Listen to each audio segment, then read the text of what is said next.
오늘은 손해배상금을 우리나라 법원에서는 어떻게 계산하는지에 대해서 실제로 제가 같이 계산하면서 알려드리도록 하겠습니다. 우선 영상을 시작하기 전에 이 말씀부터 드려야 될 것 같습니다. 만약 이 영상을 보시는 분들 중에 사고로 인해서 사망한 유족분들이라면 조심스럽게 제가 말씀을 드립니다. 유족분들의 슬픔을 위로하고 삼가 고인의 명복을 빕니다. 이제 오늘 주제에 대해서 제가 설명을 드리면요. 제가 이 계산식을 자세하게 알려드리는 이유는요. 교통사고로 억울하게 사망을 했고 그 사망으로 인해서 손해배상을 받아야 되는데요.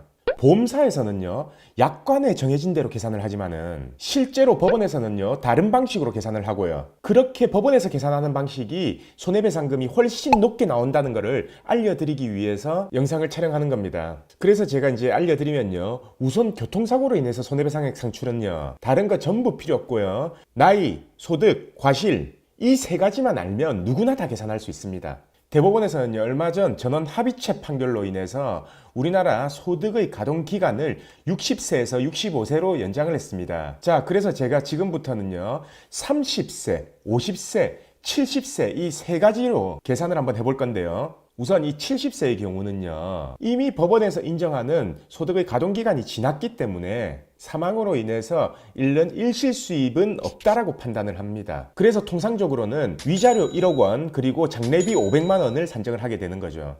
물론 저희 사무실에서 얼마 전 진행한 사건 중에요. 위자료를 1억 4천만 원을 인정받아서 판결을 받은 사례도 있지만요. 보통의 경우는 1억이라고 생각하시면 됩니다. 그리고 이제 30세를 기준으로 산정을 한번 해볼 건데요. 30세 같은 경우에 가동기간이 65세이기 때문에 35년의 가동기간이 남은 거죠. 그래서 이 35년의 개월수로는 420개월이 됩니다. 그래서 이 30세에 사망을 했다라고 하면요. 65세까지 벌어들일 소득이 있잖아요. 그거를 전부 다 잃어버리게 되는 거고 우리가 손해배상액을 산출할 때는 그 잃는 소득을 일실수입으로 계산을 합니다. 근데 법원에서도요, 이 일실수입을 계산할 때는요, 부상의 경우는 제외하고 사망의 경우는 노동능력 상실률 100%를 산정하는데요, 실질적으로 이렇게 일실수입, 즉 장래에 벌어들이는 소득에 대해서 이걸 벌기 위해서는 생활비를 쓴다라고 판단해요. 일실수입을 산정함에 있어서 생활비 공제를 3분의 1을 하게 됩니다. 그리고 두 번째가 생활비 공제 3분의 1을 함과 동시에 앞으로 35년간의 100%의 소득을 전부 다 산정을 하잖아요. 근데 35년 뒤의 소득까지 지금 현재 시점에서 계산해서 미리 다 받아버리는 거기 때문에 그에 대한 중간의 이자를 전부 다 공제하게 되는 거죠. 그래서 법원에서 산정하는 이자 계산 방법은 호프만 계수를 적용하게 되는데요. 30세의 경우 35년 즉 420개월의 호프만 계수를 보게 되면요. 이 호프만 계수는 인터넷에 호프만 계수라고 치면 정보가 싹 다 나옵니다. 그래서 누구나 볼 수 있고요. 자, 그럼 같이 호프만 계수표를 한번 보겠습니다. 여기에서 호프만 계수에서 아까 420개월이었잖아요. 그래서 420개월에 대한 호프만 계수 이 빨간색 숫자를 보면요.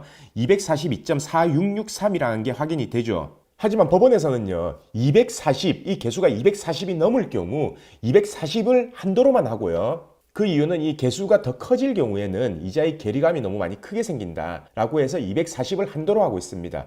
따라서 30세 이하인 경우에는요. 전부 240이 적용되는 겁니다. 자, 그렇다면 이제 같이 계산을 한번 해보면요. 법원 적용 최저임금 도시이력 노임이죠. 약 300만 원으로 계산을 했을 경우에요. 300만 원 곱하기 240이면은 7억 2천이 나오는 거죠. 거기에서 생활비 3분의 1을 공제한 3분의 2만 산정하니까 4억 8천이 되는 겁니다. 그럼 거기에서 위자료 1억과 장례비 500만 원을 더하면 5억 8천 5백만 원이 나오게 되는 겁니다. 자, 계산하는 방법이 엄청 쉽죠? 그러면 이제 30세를 계산했으니까 50세를 한번 계산해 볼까요? 50세는 65세까지의 15년이 남기 때문에 개월수로는 180개월이 남게 되는 거죠. 그럼 180개월에 대한 호프만 계수를 다시 한번 또 찾아보면요. 여기 보시면은 180개월의 호프만 계수 134.0937이 확인이 됩니다. 그래서 만약 아까처럼 최저임금 도시력 노임이죠. 300만 원 정도를 계산을 하면요. 300만 원 곱하기 134 하면은 4억 2백만 원이 나오고요. 거기에 생활비 공제 3분의 1을 하게 되면은 2억 6,800만 원이 나오게 됩니다. 거기에서 위자료 1억, 장례비 500만 원을 더하면 3억 7,300만 원이 나오게 되죠. 이 금액은 도시 일용 노임, 즉 법원에서 인정하는 최저임금을 기준으로 산정한 거고요. 만약에 이거의 2배인 연봉 7,200만 원이라고 산정을 하게 되면요. 일실수입이 5억 3,600 그리고 위자료 1억, 장례비 500만 원 더해서 6억 4,100만 원이 나오게 되는 겁니다.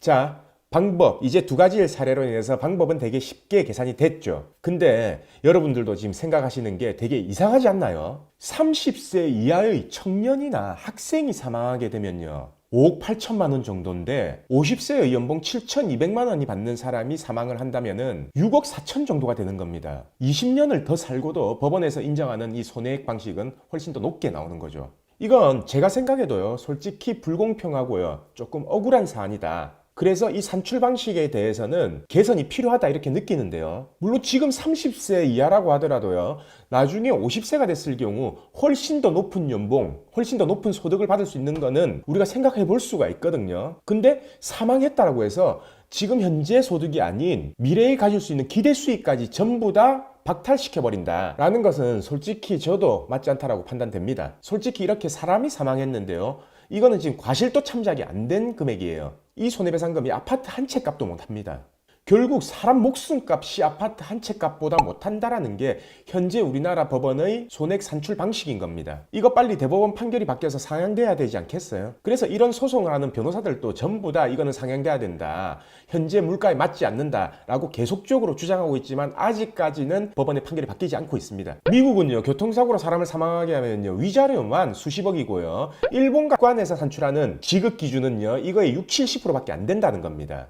그래서 제가 누누이 말씀드리지만요, 사망사고, 중상해, 그리고 영구장애가 예상되는 사건 같은 경우에는요, 이렇게 소송을 제기해서 법원의 산출 방식대로의 판결을 받고요, 그에 따라 이자, 변호사 소송 비용까지 전부 청구하는 게 맞다라고 계속 강조하고 있습니다. 실제로 6억을 판결받는다면요, 만약에 소송을 10개월 한다 라고 하면은 이자하고 변호사 비용만 해도 한 5천만 원 가량 되거든요. 보통 사망사고 같은 경우에요, 교통사고 전문 변호사 기준으로도요, 수임료가 한 5%에서 7% 정도 되기 때문에 실제로 이자 비용, 변호사 비용 받는 것보다요, 더 작은 금액이 변호사 비용으로 지출된다라는 거죠. 그래서 그 돈 받아서 변호사 비용 줘도 남습니다.